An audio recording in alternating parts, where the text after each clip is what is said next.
The Ministry of Agriculture, Food Production, Fisheries, Cooperatives and Rural Development, through its Extension and Advisory Services Division, presents tutorials for peri-urban home gardening.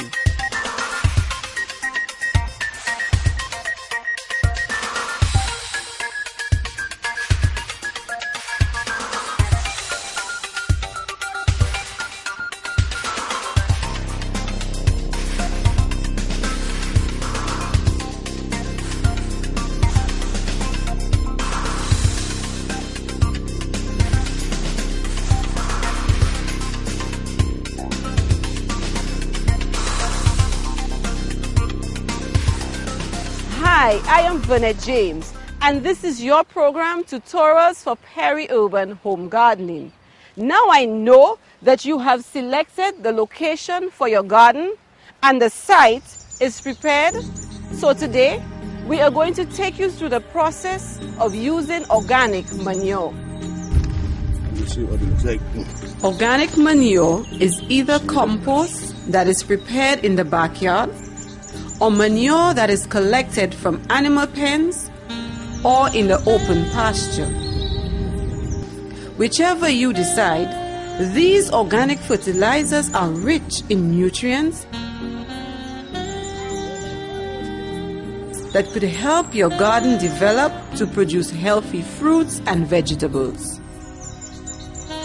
To collect manure, you may wish to visit a pasture where you know cattle and horses have been grazing for an extended period. Then, you gather as much dry dung as you would need. Of course, it is best to collect them on a dry day when the manure is dry and easy to lift. Be careful when raising the dung, because the warmth and the covering usually serve as a home for centipedes and other harmful creatures. If there are horse stables in your area, you may wish to contact the owners to check what is available, since they usually have lots of waste to dispose of.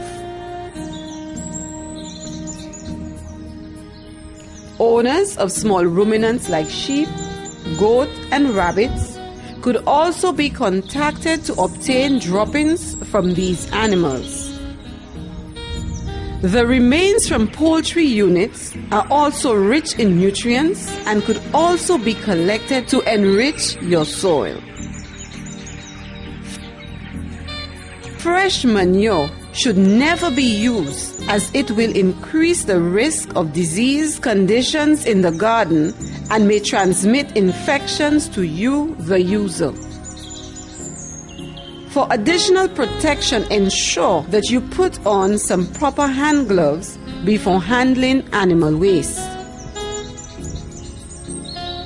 Composting is also another way of enriching your garden with plant nutrients to give you all the healthy fruits and vegetables you need.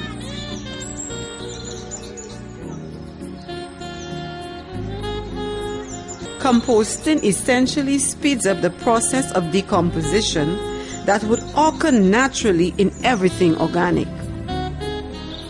Besides, it is easy to do and anyone can do it.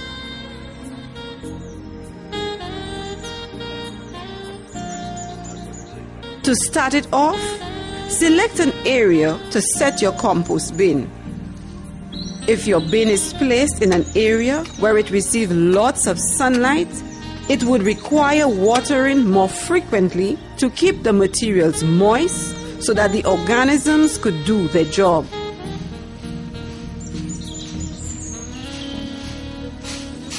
Collect as much plant waste as you can from the yard, the kitchen, and the garden and stack them into the bin, creating what we call a compost heap. Do not add any animal byproducts such as bones and kitchen scraps to the heap, as these could create toxins and disease conditions in your compost. Eggshells may, however, be used, as they are rich in calcium. It is important to add layers of dry and green material to the compost heap to obtain a mixture of carbon and nitrogen.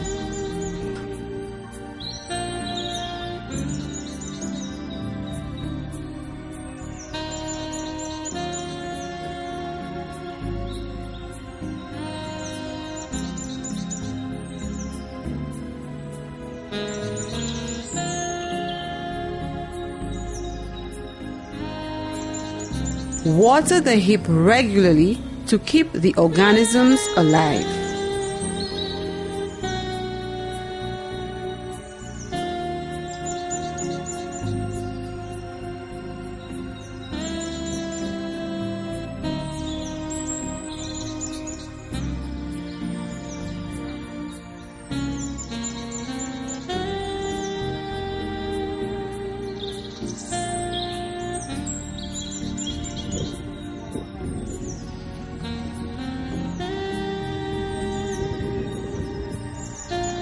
During the decomposing process, the heap must be turned at least once a week so that the breakdown will happen simultaneously in the pile. If maintained properly, you will have good compost in just about 6 to 12 weeks. Decomposed plant matter makes nutrients such as nitrogen, phosphorus, and potassium more readily available to the plants.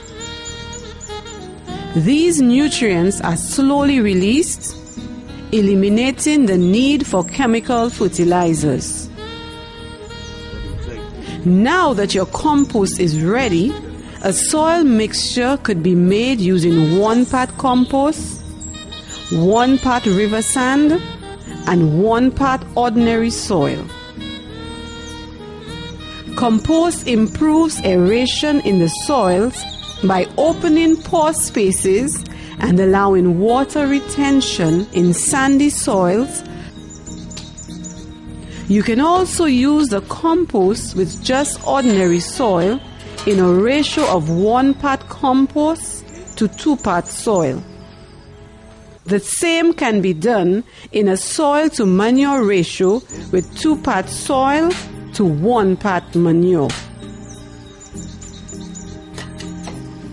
Charcoal dust is a good source of potassium which will assist your garden in many ways.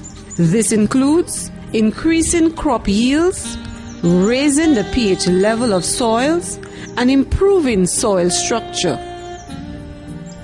Charcoal dust could be applied but in small quantities.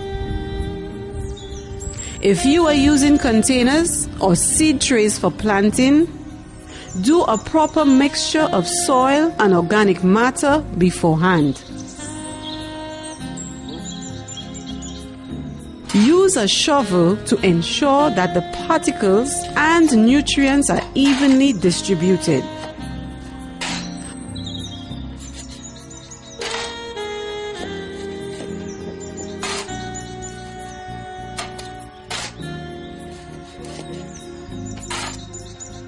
Water till the soil is properly moist and fill up containers or trays with the mixture. Do not compact the soil in the containers or in your seed trays. Keep the soil sufficiently loose to allow free movement of air and water for the health of your plants. The organic matter in the soil will provide your plants with enough nutrients, reducing the reliance on chemical fertilizers.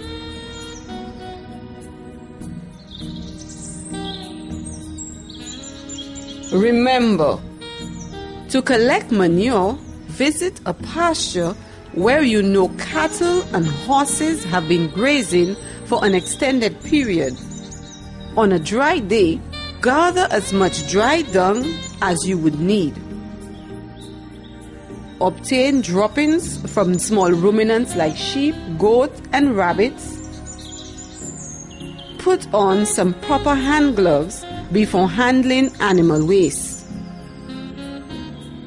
Collect as much plant waste as you can from the yard, the kitchen, and the garden and stack them, creating what we call a compost heap. Water the heap regularly to keep the organisms alive.